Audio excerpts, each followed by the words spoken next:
42 candles waited on a cake no one had touched. The backyard looked like a magazine spread. Lanterns strung between maple trees, white tablecloths snapping softly in the evening breeze, and the smell of barbecue still hanging in the air like a promise.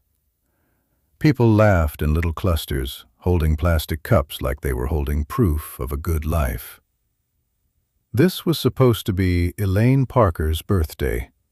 Her 3 daughters, sunflower yellow dresses, hair bows slightly crooked from running, zigzagged through the grass, chasing each other with the kind of joy that only exists when you still believe grown-ups will protect you. Elaine watched them from the dessert table, smoothing the edge of a napkin with her thumb, trying to keep her smile steady. Then her mother-in-law stood up. Martha Gaines didn't ask for attention. She took it the way some people take oxygen, like it belonged to them. She tapped her spoon against a glass once, twice, and the yard quieted.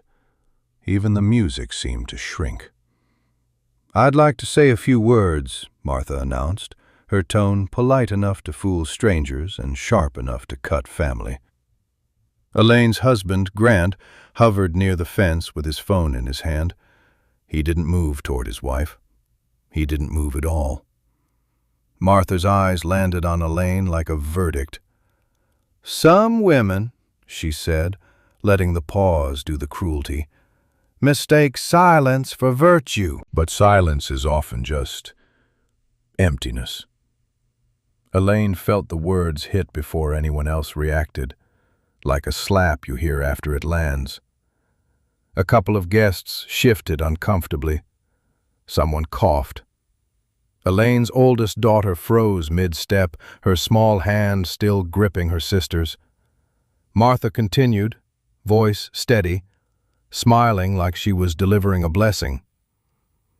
"My son deserves a partner who adds value, not a weight he has to drag through life." Elaine's fingers tightened around the plastic knife meant for cake.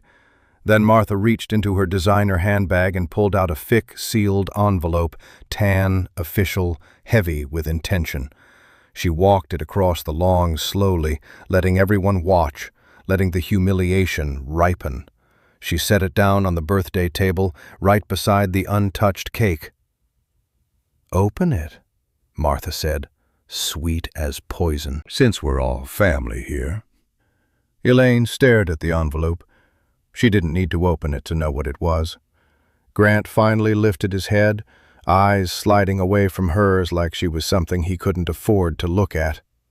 And near the patio, a woman Elaine had never invited, heels too high for grass, lipstick too bright for a backyard, smiled like she'd already moved in. Elaine's youngest daughter whispered, trembling, "Mom, what is that?" Elaine reached for the envelope with a hand that refused to shake. Behind Martha, a small black security camera under the eave blinked, recording every single word.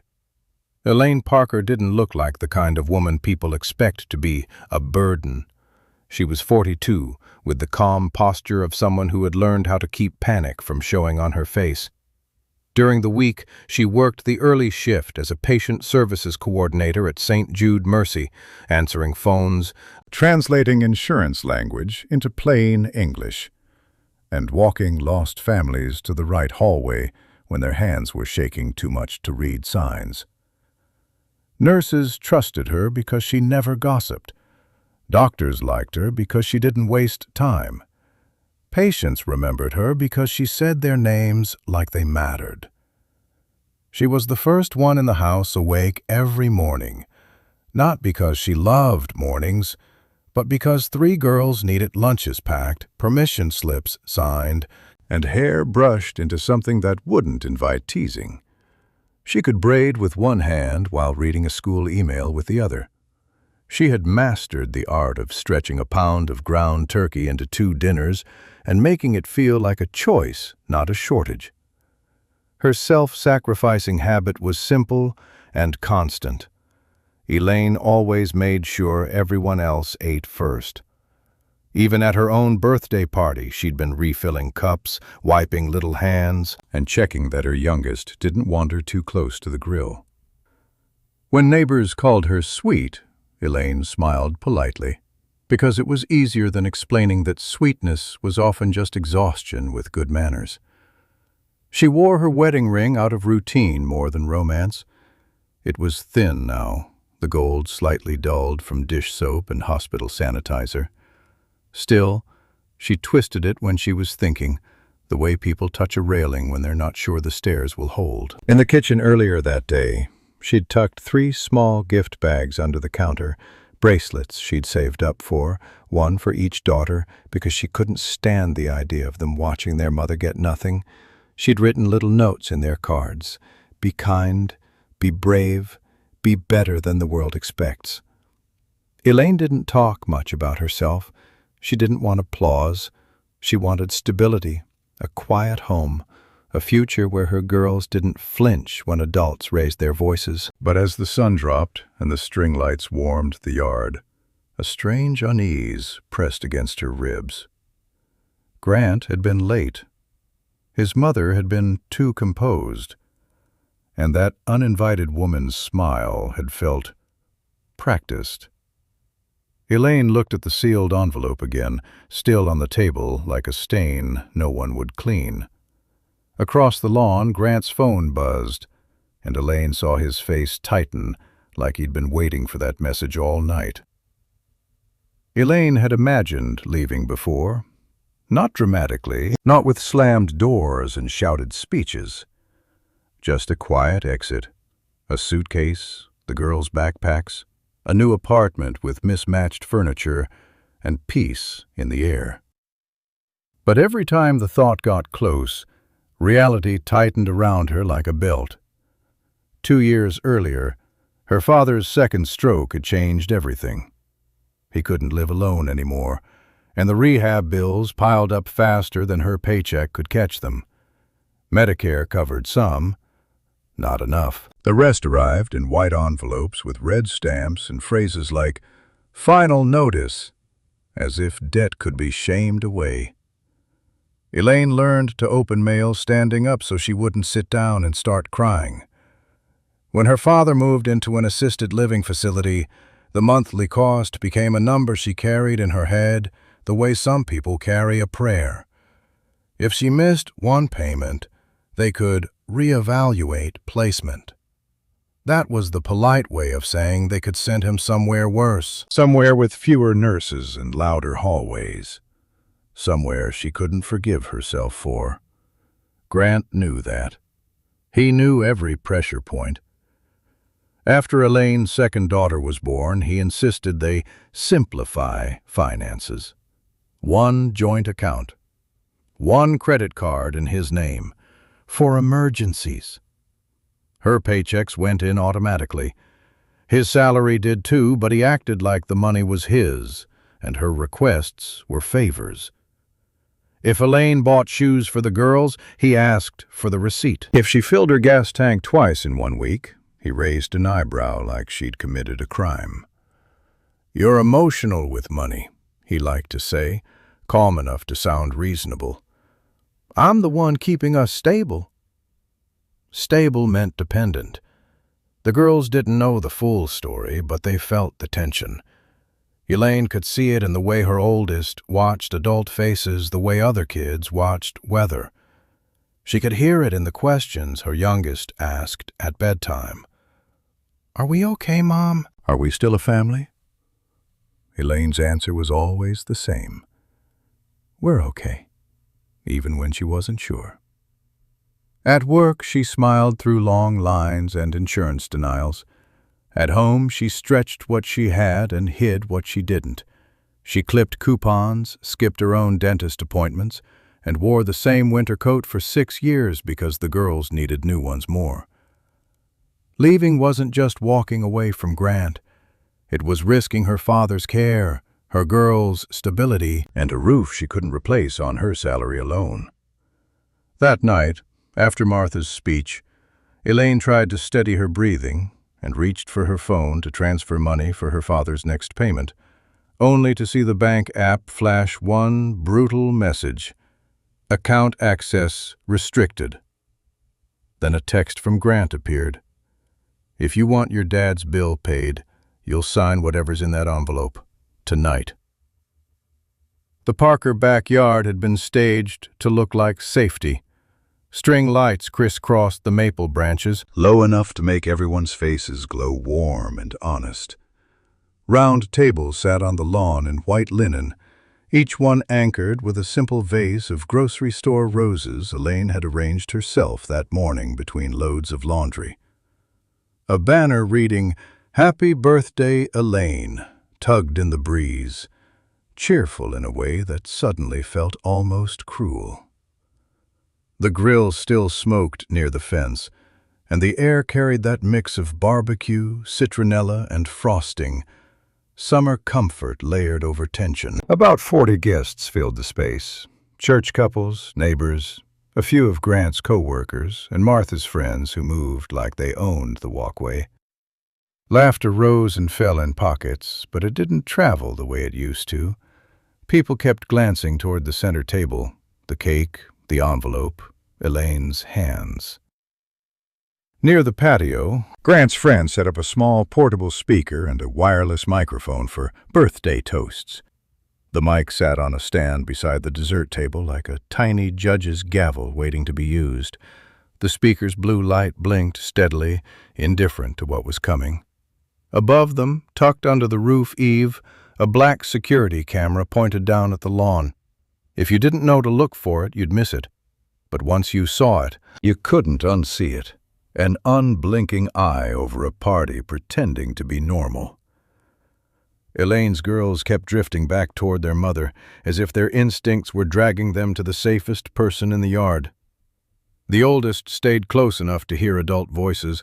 The middle one watched faces like she was taking notes. The youngest clutched a paper plate and refused to eat. Martha stood near the mic, posture perfect, smile polished. She looked nothing like a woman about to hurt someone. She looked like a woman about to help. That was what made her dangerous. And Grant, late, quiet, phone in hand, hovered at the fence line like he wanted distance without leaving. In the middle of all that staged beauty, the envelope sat beside the cake, plain, sealed, heavy. A quiet object with the power to change a life in one rip. Then Grant stepped toward the microphone, smiling like a man who had already decided how the crowd would remember Elaine tonight. Grant Parker was the kind of man who looked respectable from a distance. At church, he shook hands like he meant it. At work, he wore crisp button-down shirts and said, "Team," a lot. He smiled for photos with Elaine and the girls, arm around her shoulders, like a husband who kept his world steady.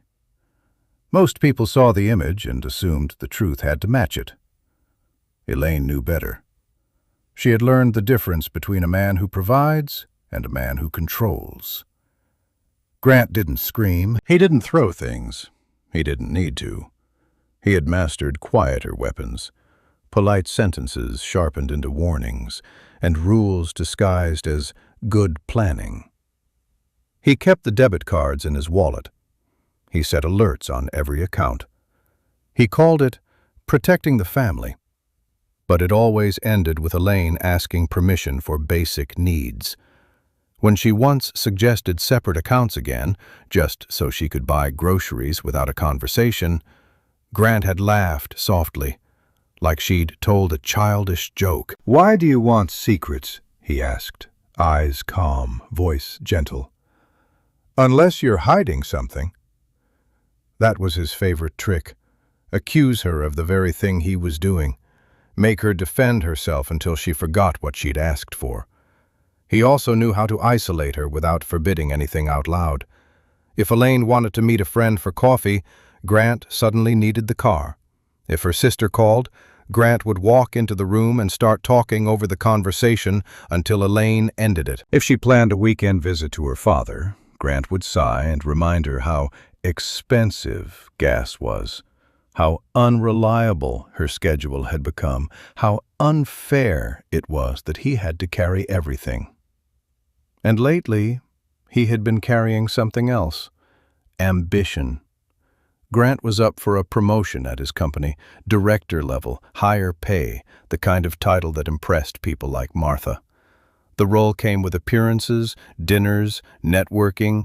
A perfect family was useful. A wife who asked questions, who had needs, who might embarrass him with tears or conflict, was not. Over the past month, he'd become colder, more rehearsed.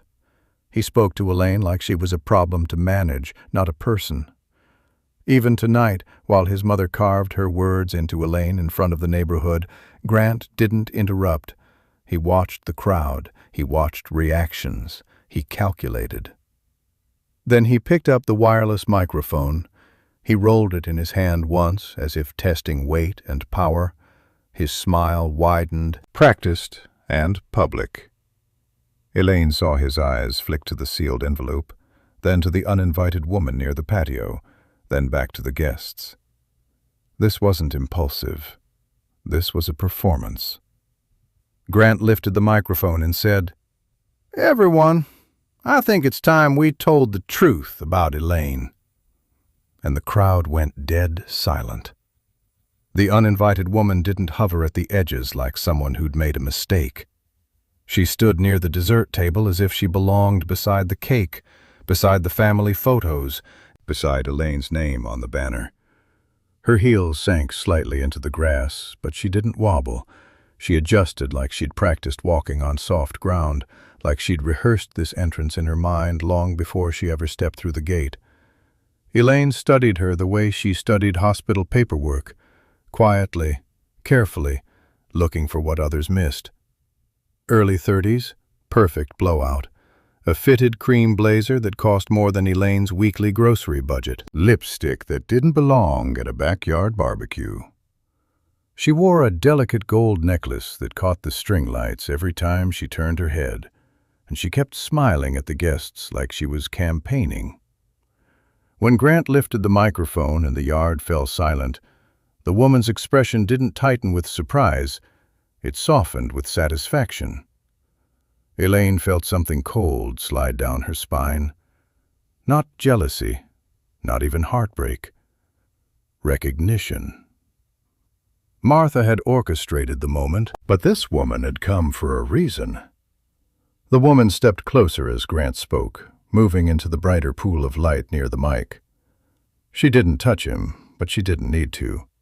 The closeness itself was the message. A few of Martha's friends glanced at her, and then at Elaine, with the same look people give a charity case they don't want to acknowledge.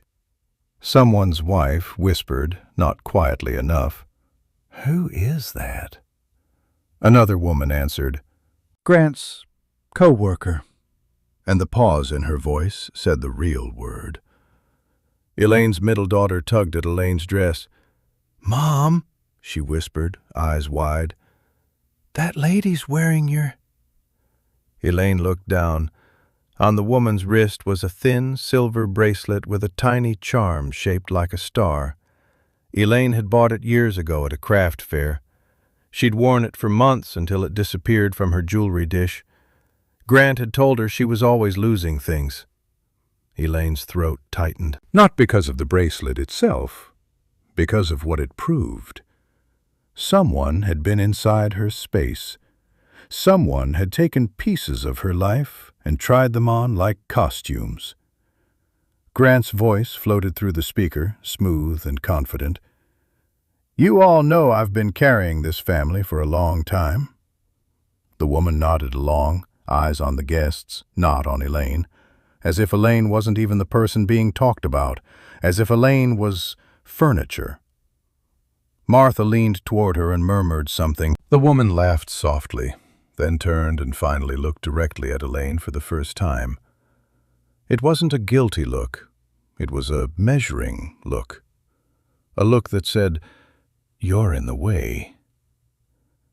Then the woman stepped forward and placed her hand on the envelope beside the cake, like she was claiming the ending for herself. Grant's voice came through the speaker, smooth enough to sound loving, and that was the cruelest part. He didn't start with anger. He started with concern, the way he always did when he wanted the room to side with him before he pushed the knife in.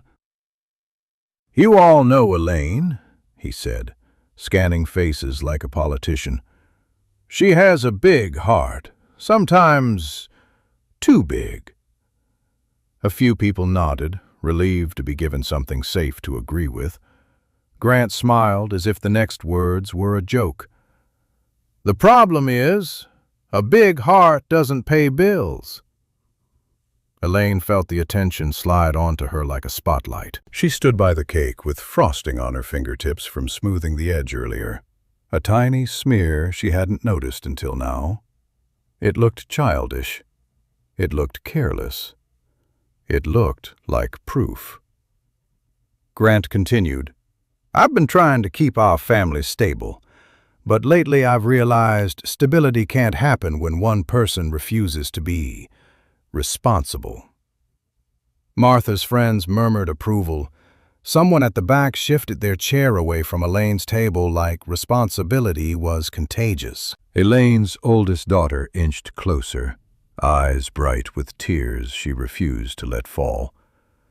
The middle one wrapped both hands around her little sister's wrist, as if she could hold her in place.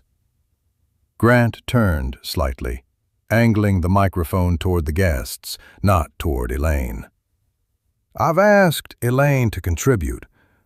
I've asked her to make better choices, but she has this habit of playing the victim whenever there are consequences." Elaine's mouth went dry. She wanted to speak, but she knew how it would look, the emotional wife interrupting the reasonable husband. Martha stepped in, voice loud enough to be heard without a mic. "Tell them about the savings, Grant. Tell them what she did." Elaine's heart stumbled. Savings? She barely bought herself shampoo without checking the price. Grant gave a small, practiced sigh. "I didn't want to do this in public." Then he did it anyway. He lifted his phone and glanced at the screen like he was reading evidence. Over the last year, Elaine has made repeated withdrawals, small amounts here and there, and when I asked her where it went, she had no answers. That was the lie, polished until it sounded like truth. Elaine had made one withdrawal, cash for her father's caregiver when the facility's card machine was down. She still had the receipt in a drawer, but receipts didn't matter in a crowd. Renee, cream blazer, star bracelet, laughed softly and said, just loud enough for the nearest tables, "Some women are addicted to being rescued." A few people chuckled, uneasy but willing. Elaine felt her cheeks burn, not because she believed them, because her daughters were hearing it, because the word addicted would stick in their minds like gum in hair. She finally lifted her chin. "Grant," she said, voice steady, "that's not true." Grant didn't look at her. He looked past her, at the guests, and smiled like a man explaining a sad fact. "See?" he said into the mic. "This is what I mean. She denies everything." Elaine's ears rang. Her hands curled into fists at her sides. And as the crowd's whispers thickened, she backed one step away from the table, only to hear Martha hiss to Grant near the mic, thinking no one could catch it. "After she signs, call the bank, freeze every penny, and send her father's payment back." Elaine didn't cry, not because she wasn't hurt, because crying in front of Grant always turned into another charge against her. She forced her lungs to work, slowly, like she was calming a patient in a waiting room. In, out. Smile if you must. Stay upright. Grant kept talking into the microphone, building his story brick by brick, each sentence designed to make the crowd feel reasonable for judging her. Martha stood beside him like a proud witness. Renee hovered near the cake, fingers still resting on the sealed envelope, as if it were her invitation to a better life. Elaine's eyes flicked to her daughters.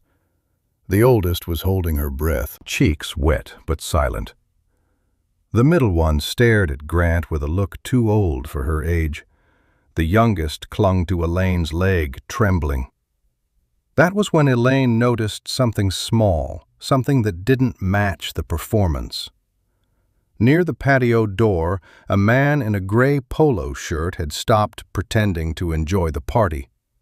He stood half behind the drink table, one hand on a clipboard, the other pressing a small earpiece into place. A security contractor. Elaine recognized the posture. Saint. Jude Mercy used the same company for after-hours coverage. She'd checked their badges before letting them into restricted areas. The man's gaze kept lifting to the roof eave, then dropping to his phone.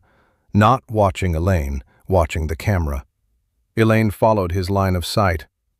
The black security camera above the patio had a tiny green light that pulsed every few seconds, recording, saving, time-stamping. Grant shifted his stance and raised his voice. "I tried everything. I even gave Elaine chances, to be honest." Elaine's stomach tightened. Chances. That was his favorite word for threats. Then Renee spoke, louder this time, smiling at the nearest table. "If she's innocent, why is she so quiet?" Elaine's fingers curled around the edge of the dessert table until her knuckles whitened. Quiet wasn't guilt.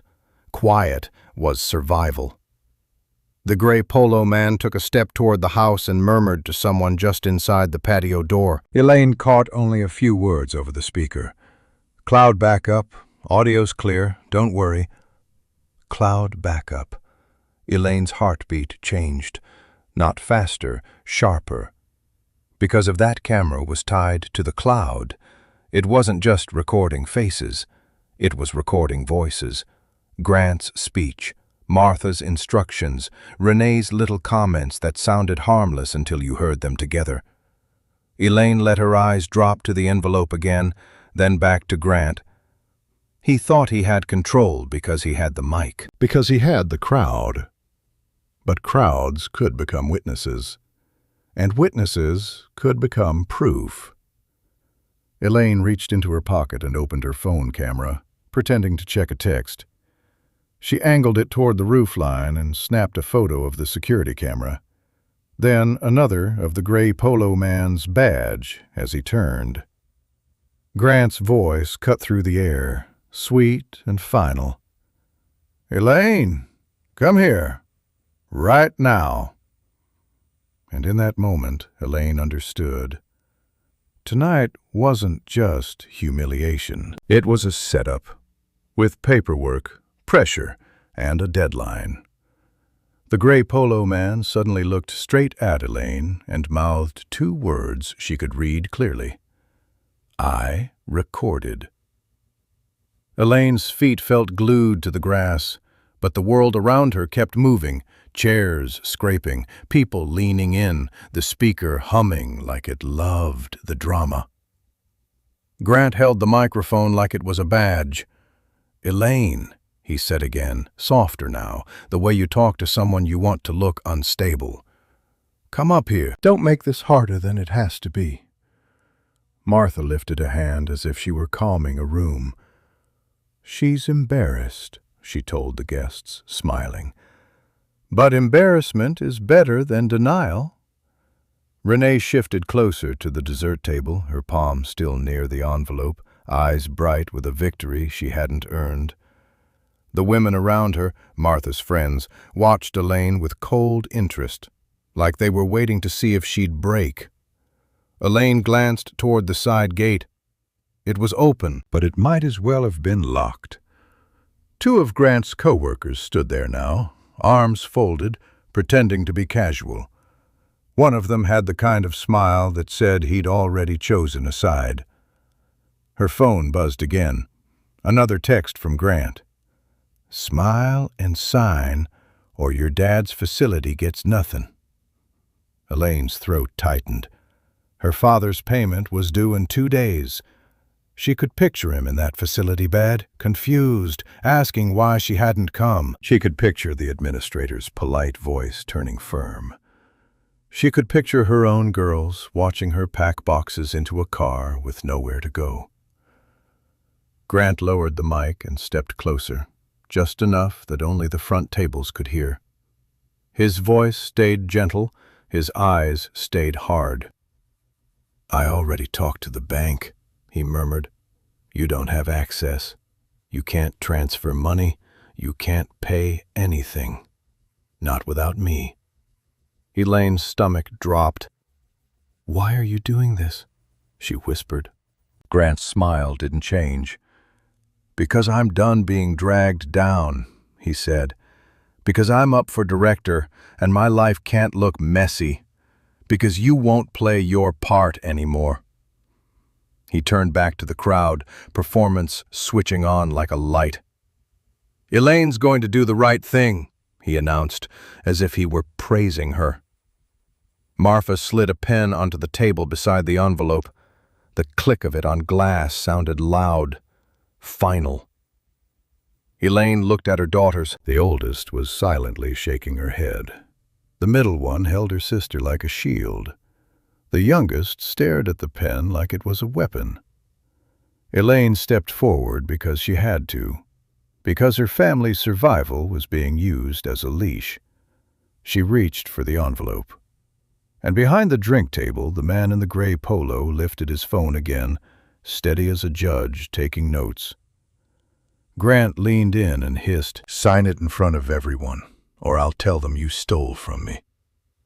Elaine slid the envelope out from beside the cake with hands that felt too calm to belong to her. Grant stood at the microphone, shoulder angled toward the guests, smiling like a man announcing a charity raffle. Martha stayed close enough to support him, close enough to make sure Elaine couldn't breathe without her permission. Renee's gaze never left Elaine's fingers, as if she wanted to watch the moment a life snapped. "Open it," Grant said into the mic, voice warm, "so we can stop pretending."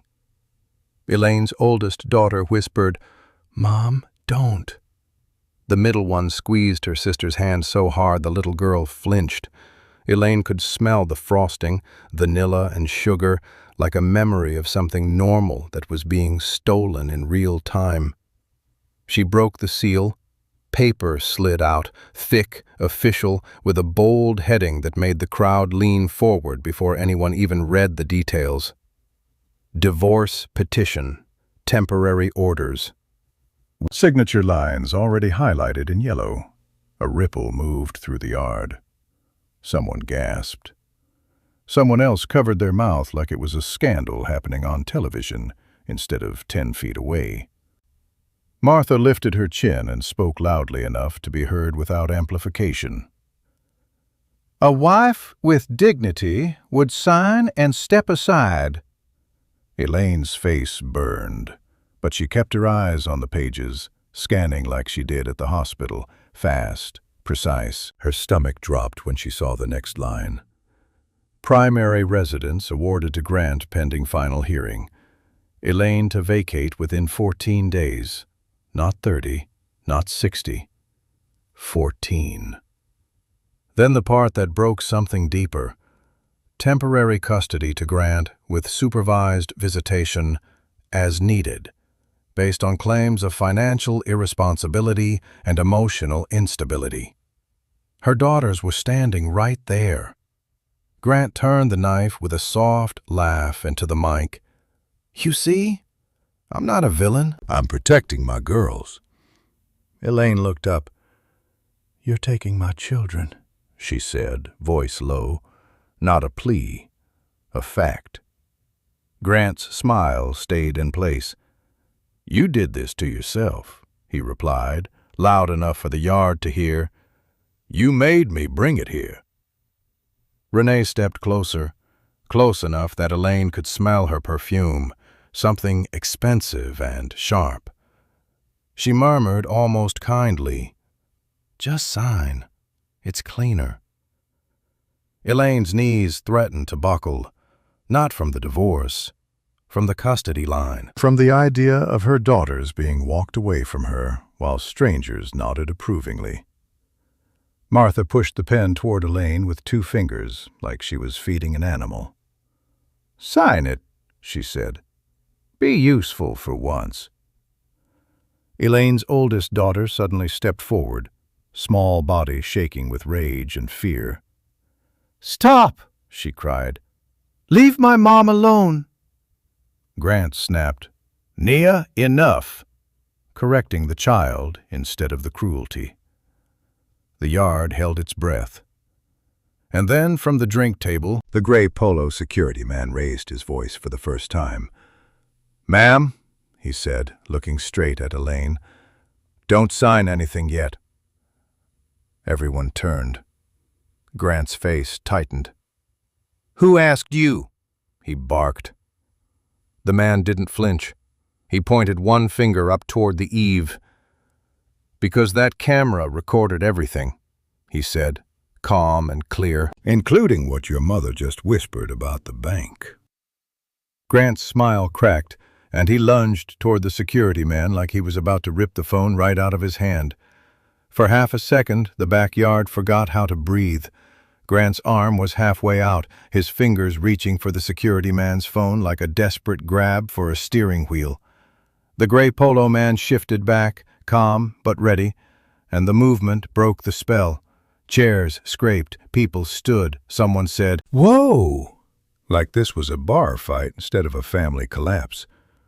Grant caught himself and forced his smile back on, but it didn't fit anymore. It looked like a mask put on too late. Martha's lips tightened into a thin line, her eyes cutting toward the patio eave as if she could glare the camera into shutting off. Renee's confident posture wobbled for the first time.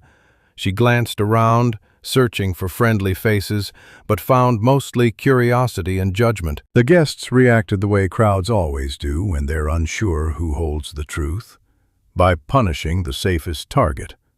They stared at Elaine.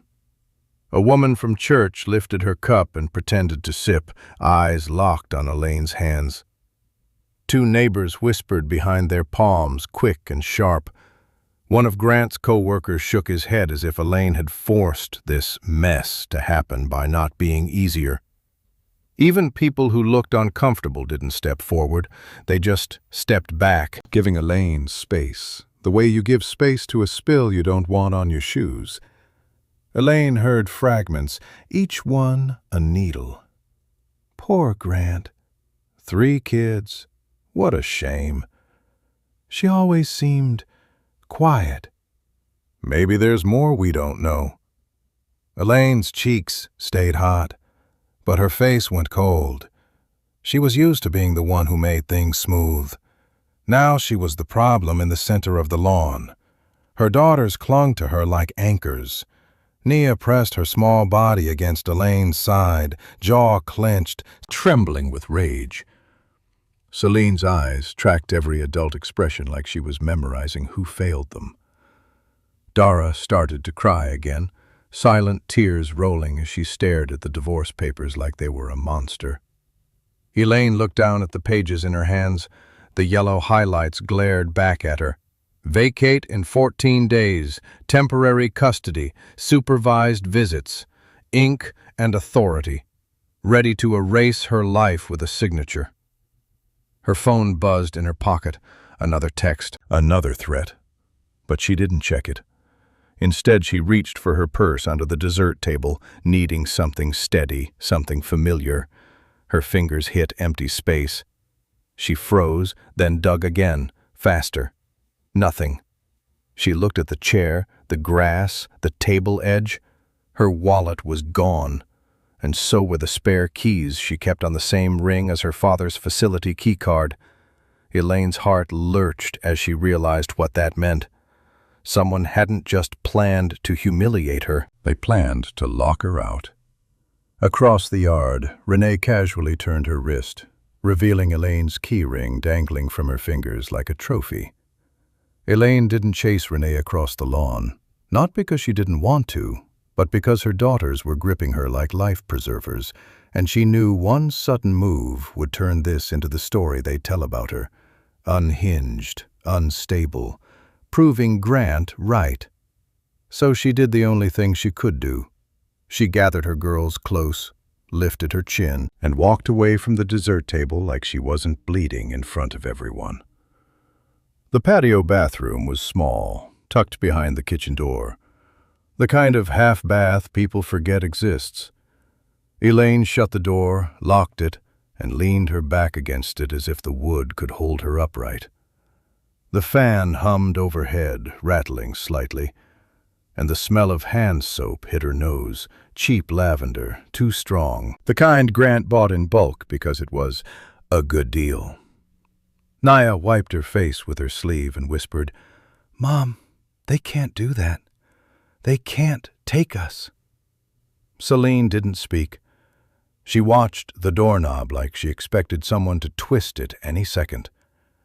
Dara pressed her forehead to Elaine's stomach and sobbed silently, tiny shoulders shaking.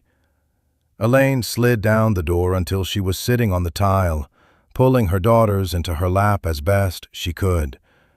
Her hands shook now, finally allowed to. She stared at the divorce papers, still folded in her fist, like she could squeeze them into dust.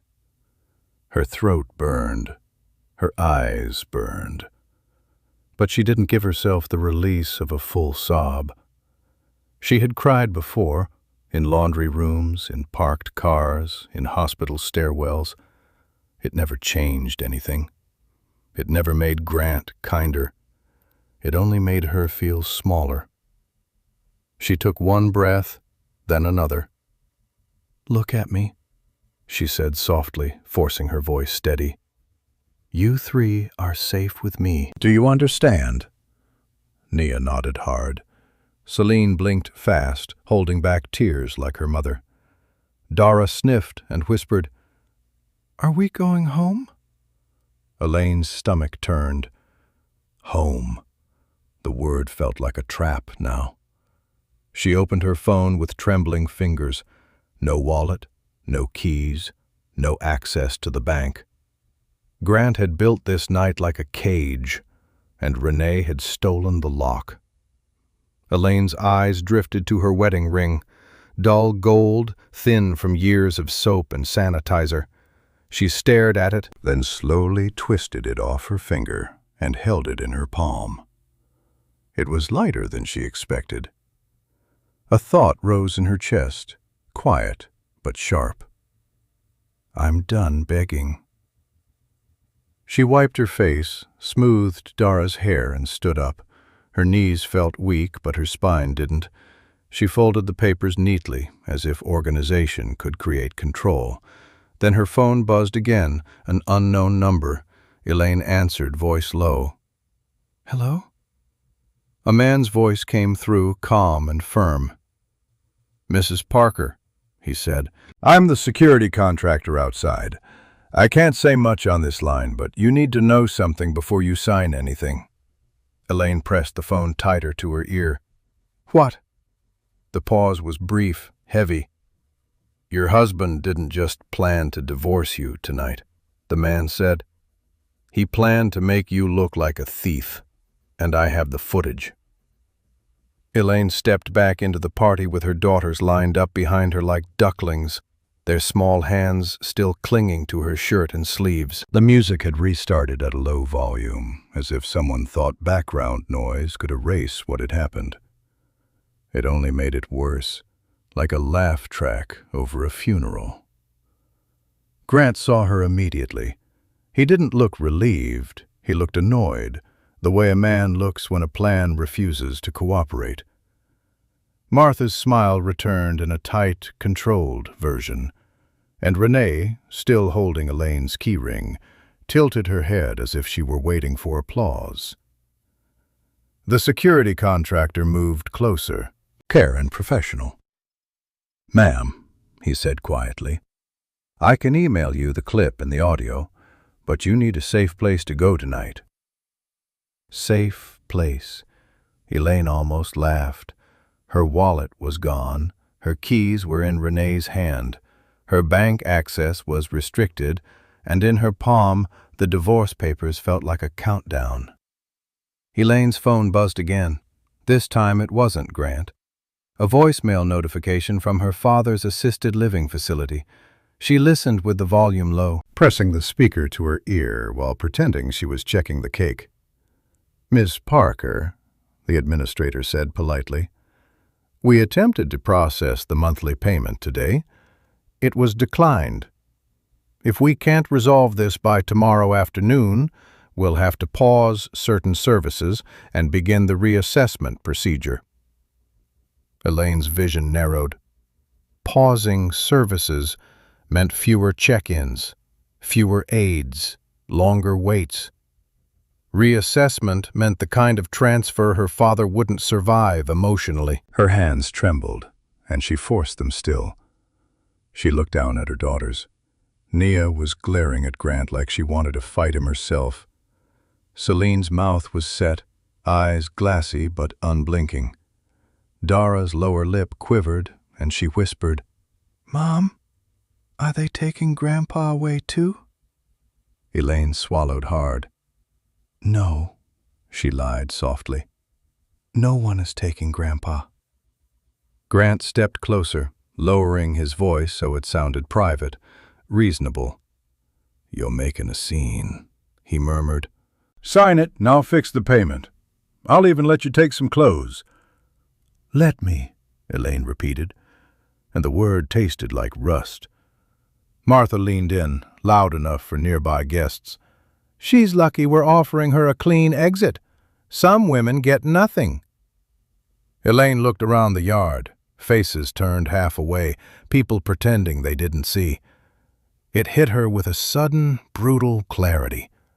Support wasn't coming from the crowd. The crowd wanted comfort, not truth. Her phone rang again, a work number this time, St. Jude Mercy. She answered, voice tight. "This is Elaine." Her supervisor sounded strained. "Elaine, I'm sorry. We're getting calls. Someone emailed HR, claiming you've been misusing funds. Until we sort it out, you're placed on administrative leave. Turn in your badge Monday." Elaine's chest went hollow. Job, bank, keys, her father's care, her children's custody, all threatened in one night. She stood there, in her own backyard, feeling like the ground had been pulled out from under her. Then the security contractor stepped close enough that only she could hear him. "Ma'am," he said, steady, "I can testify. And there's something else you need to know about that envelope." Elaine's breath caught. "What?" He whispered. "The papers they want you to sign include a clause that permanently limits your custody, unless you challenge it tonight." Elaine didn't know what hurt more, Grant's plan, or how quickly people accepted it. The party had thinned into awkward clusters. Some guests pretended to check their phones. Others hovered near the gate, waiting for permission to leave without looking guilty. The string lights still glowed, stubbornly cheerful, turning the lawn into a stage that refused to close. Elaine kept her daughters close, one hand on Dara's shoulder, the other holding Naya's fingers, while Celine pressed against her side. The divorce papers were folded tight in her palm. Not signed. Not yet. The gray polo security contractor stepped nearer again, careful not to scare the kids. He had a calm face, mid-40s, clean-shaven, the kind of man who looked like he followed rules for a living, because rules kept people safe.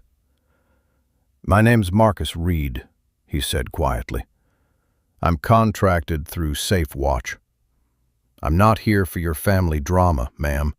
I'm here because what I heard is not just cruel. It's coercion." Grant noticed the conversation and strode over with forced confidence. "This is private," he snapped, trying to regain control. "You're done here." Marcus didn't raise his voice. He didn't need to.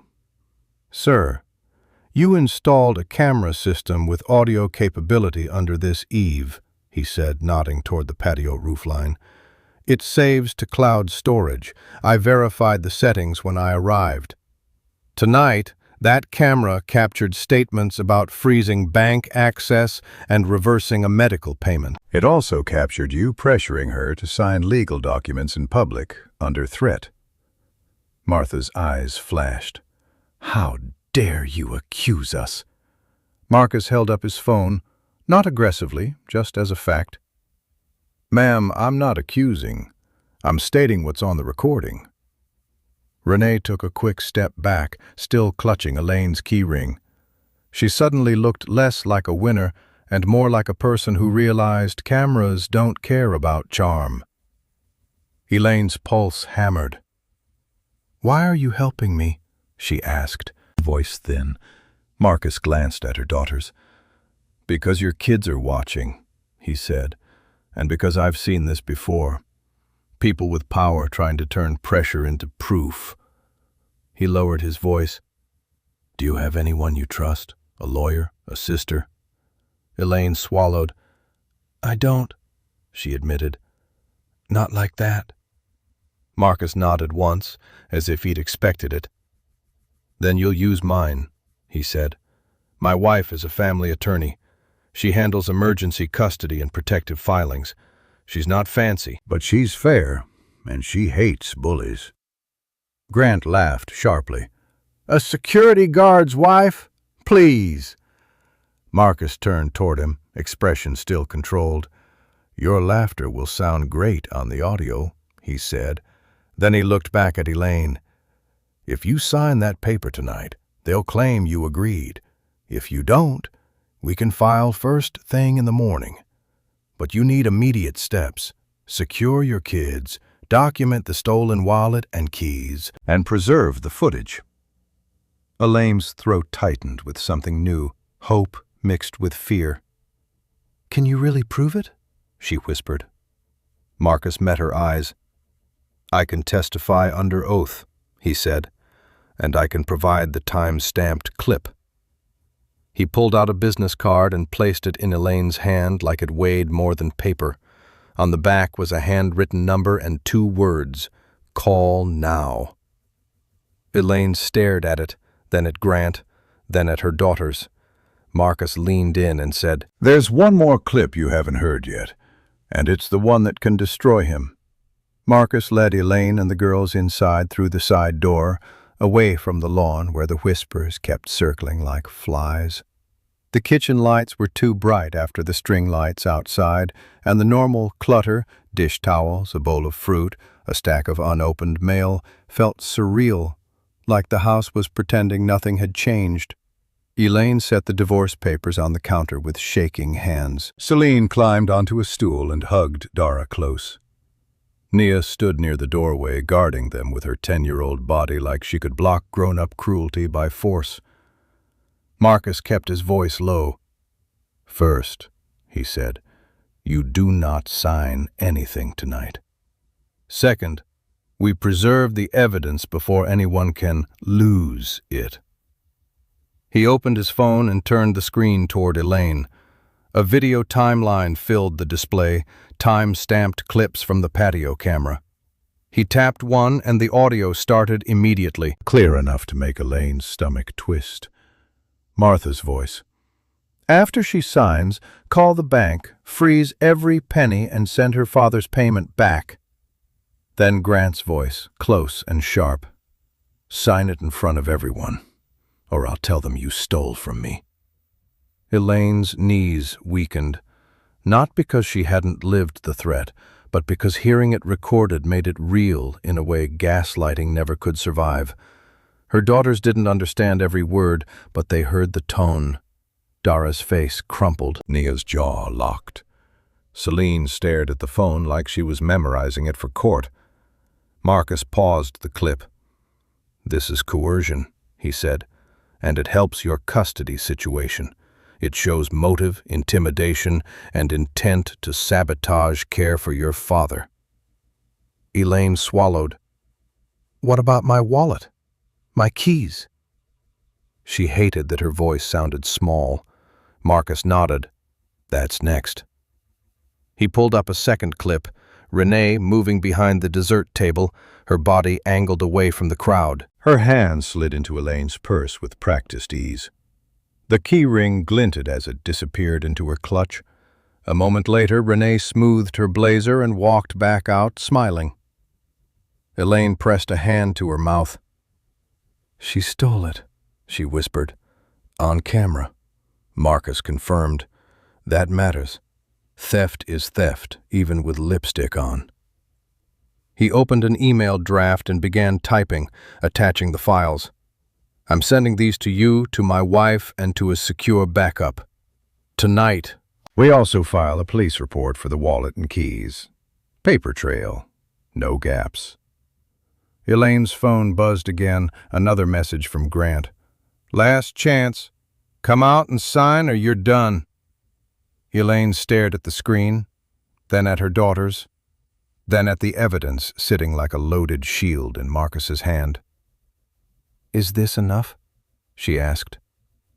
Marcus's expression stayed calm, but his eyes sharpened. It's strong, he said, but for the knockout, we need the clip from earlier today, the one inside the house. Elaine's breath caught. Inside? Marcus nodded once. The camera caught audio from the hallway when your husband thought no one was listening. Marcus tapped the next file and said, This is where Grant admits the real reason he wants custody. Money. Marcus hit play, and the kitchen filled with a different kind of silence, the kind that happens when the truth finally stops being arguable. The clip was time-stamped from earlier that afternoon, before guests arrived. The camera angle showed the hallway by the pantry, but the audio was clear. Grant's voice came first, low and smug. She'll fold, he said. She always folds. Once she signs, I'll file for temporary custody and use the money problems angle. Judges hate instability. Then Martha's voice, crisp with satisfaction. And the house. Make sure the order says she has to vacate. I want her gone fast. Grant let out a short laugh. She can't afford a lawyer. She'll take whatever we give her. Renee chimed in, too casual, too confident. Just make it clean. If she's out, I can move in. Elaine felt her stomach flip, not from surprise, but from confirmation. They weren't reacting. They were executing. Marcus paused the clip and looked at Elaine. This proves intent, he said. It's not a marriage falling apart. It's a coordinated plan to weaponize custody and finances.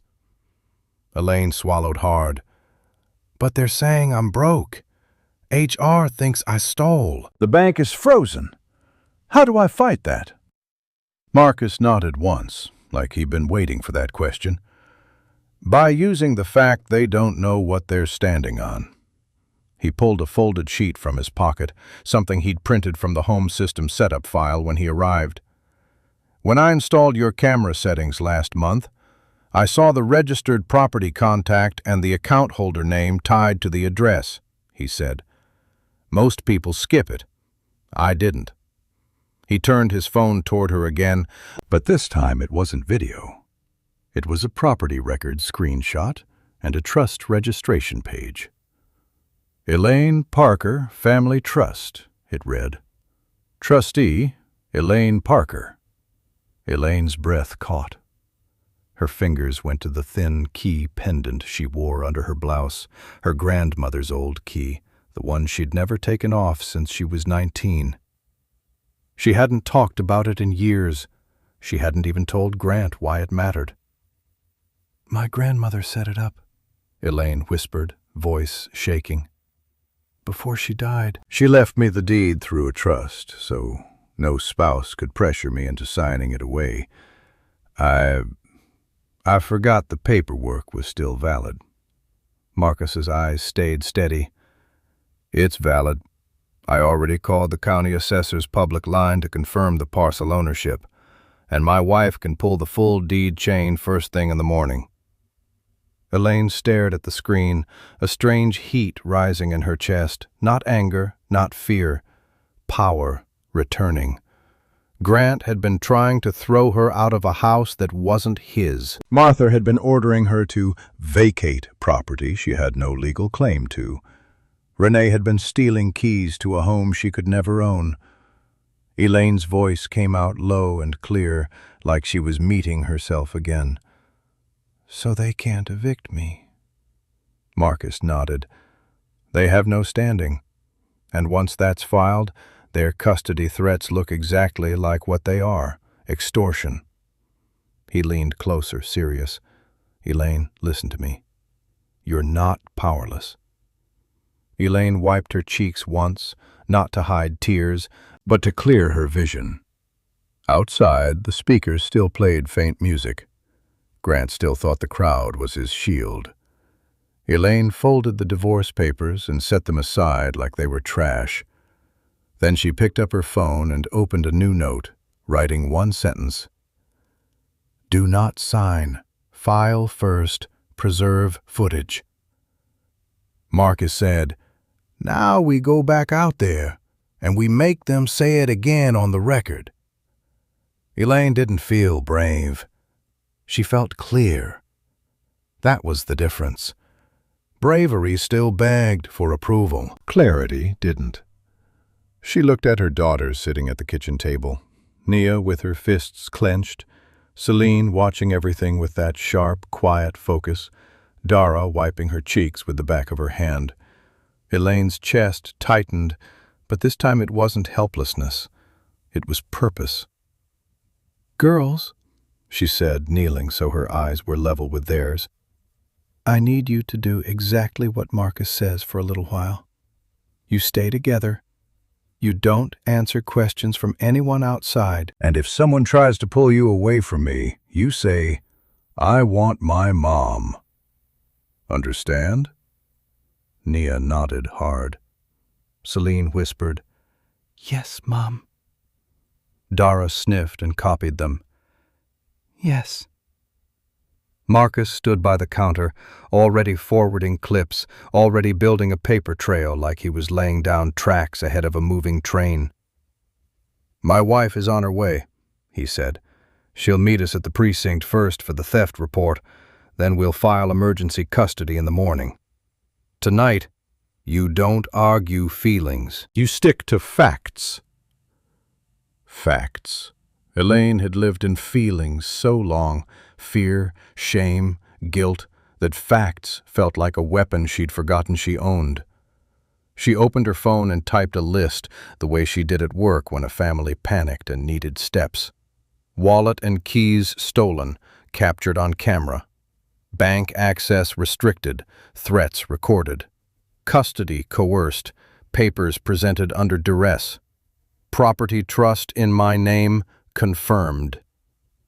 She stared at the list until her hands stopped shaking. Then she set her wedding ring on the counter beside the divorce papers.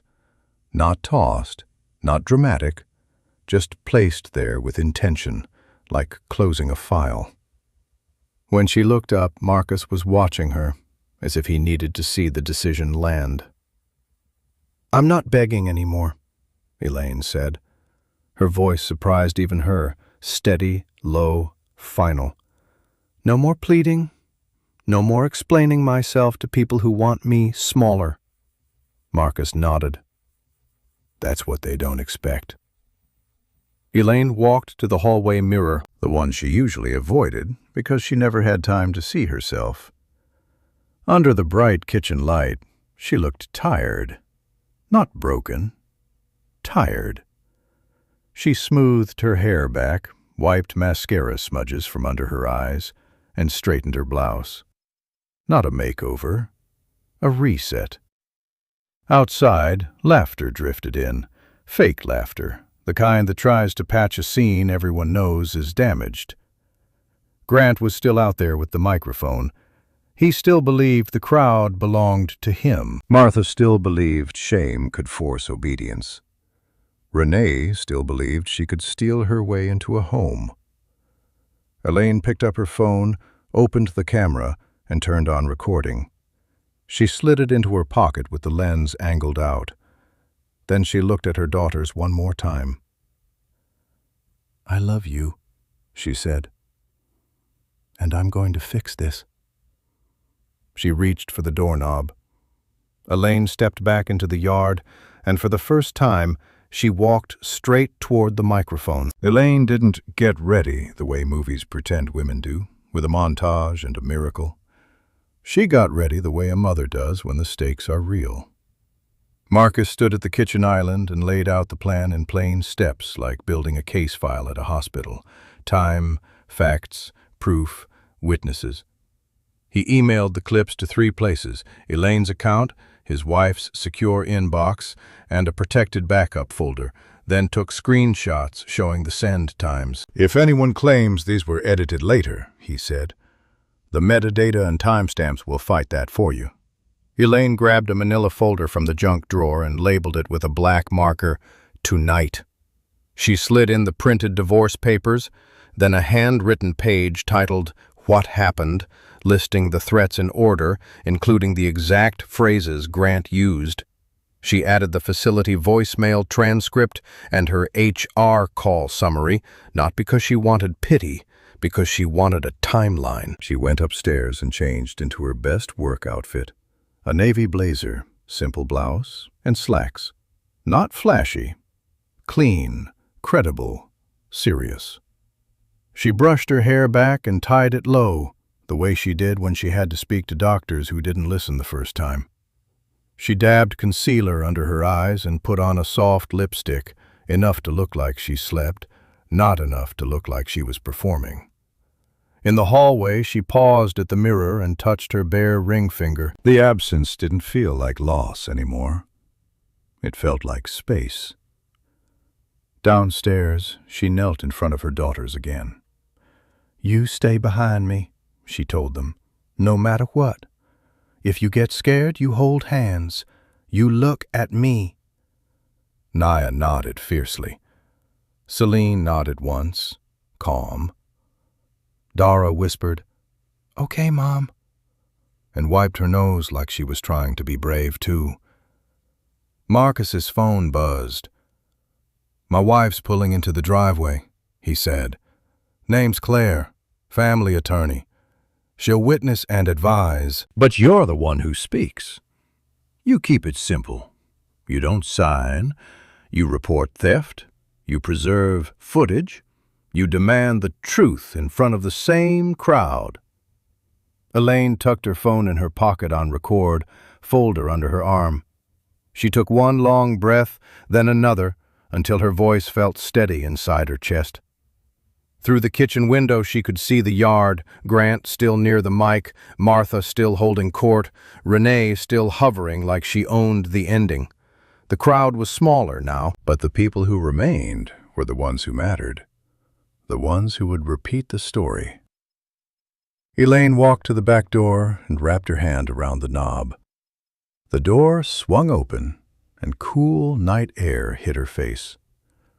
Elaine stepped into the light with a folder in her hand, and every head in the yard turned toward her at once. Elaine walked straight into the open space by the dessert table, folder tucked under her arm, phone recording in her pocket. The yard went quiet again. Not the warm party quiet, the watching quiet. Grant tightened his grip on the microphone.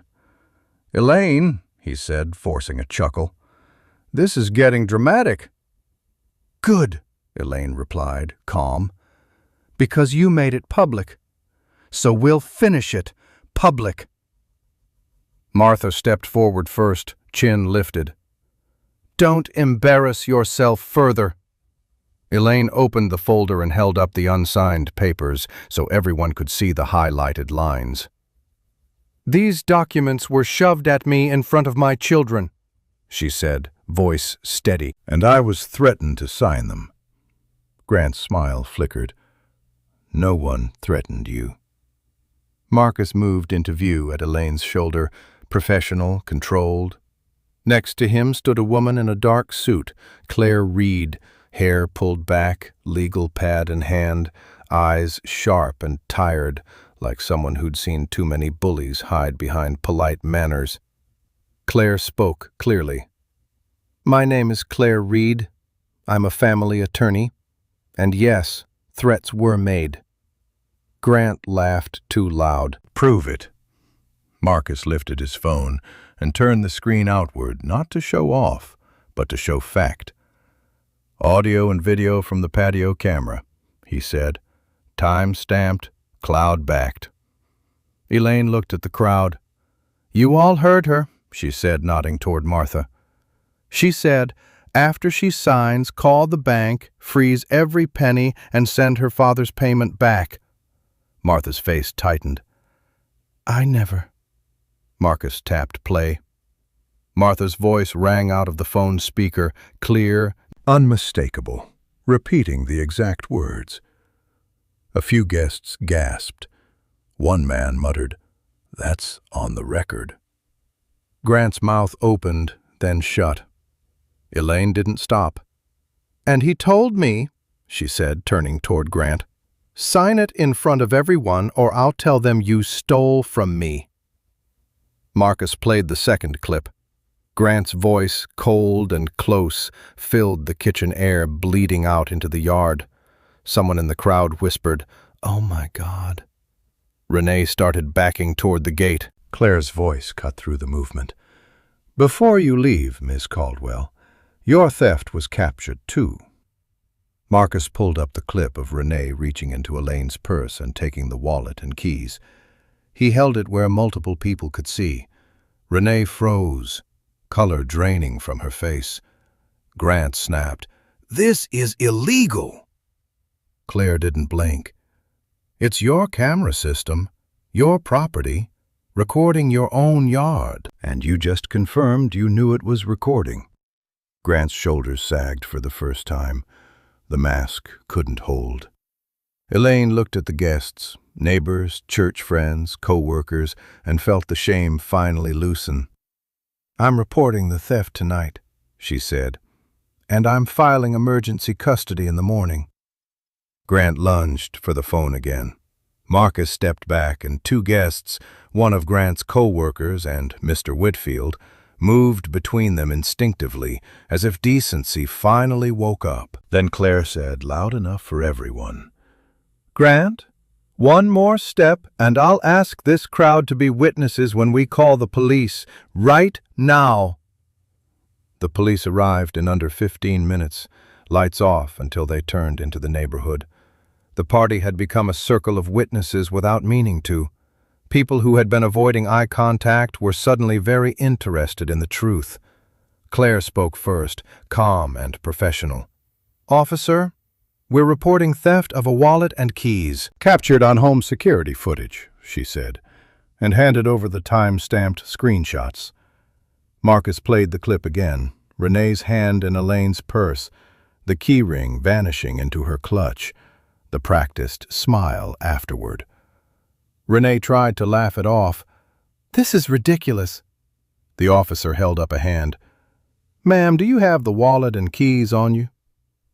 Renee's face tightened. She glanced at Grant, expecting rescue. Grant took one step forward. "This is my wife being dramatic. She's unstable," Claire cut in smoothly. "And here is audio of him pressuring her to sign custody documents under threat of cutting off her father's medical payment," she said, and played the clip. Grant's voice filled the night air. No spin, no editing, just his own words. The officer's tone changed. "Sir, step back. Ma'am, I need you to return the property." Renee's shoulders slumped. She pulled the key ring from her purse first, then the wallet, setting both on the dessert table like she'd been forced to drop a hot pan. A ripple moved through the crowd, shame finally landing where it belonged. Martha's face went pale with anger. "This family is done using my name like a weapon," Elaine said quietly. Not loud, not emotional, final. That night, Claire helped Elaine file the report and request an emergency custody hearing. By Monday morning, the bank restriction was challenged. The facility payment was reinstated with documented proof of coercion. And HR at St. Jude Mercy received the footage, plus Claire's letter explaining the retaliation attempt. Elaine wasn't fired, she was cleared. Within 2 weeks, the court issued temporary orders. The girls remained with Elaine in the home, and Grant's visitation required compliance and supervision until the case was resolved. The house, held in Elaine's trust, ended the eviction threat in one sentence. For the first time in a long time, Elaine slept without bracing for footsteps. She didn't win by screaming. She won by documenting, by standing up, and by choosing facts over fear. And when the girls asked what happened, Elaine told them the truth they could carry. Love doesn't humiliate. Family doesn't threaten. And you never sign your dignity away. Bạn đã nói, dựa trên nội dung bài content mới hoàn thành, hãy xác định những thông điệp hoặc bài học quan trọng. Hãy viết. Trong một đoạn văn ngắn bằng tiếng Anh, khoảng 200 từ, có thể ứng dụng vào cuộc sống. Hãy đảm bảo nội dung truyền tải được ý nghĩa sâu sắc, phù hợp với đối tượng khán giả. Kêu gọi khán giả thích, chia sẻ và đăng ký kênh.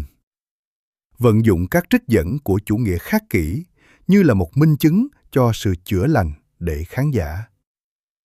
Viết bằng tiếng Anh. Nhưng tôi muốn viết thật tự nhiên như. Vậy là câu chuyện đã khép lại. Nào, những người bạn tuyệt vời của chúng tôi, bạn vẫn còn ở đây đến giờ này chứ? Nếu thực sự bạn đang ở đây đến giờ này, thì có một điều gì đó đang chạm đến trái tim bạn theo một cách nào đó. Và bây giờ, tôi cùng bạn nhìn nhận với góc nhìn, chỉnh sửa cho thật tự nhiên như đang trực tiếp trò chuyện và hiểu khán giả nhất.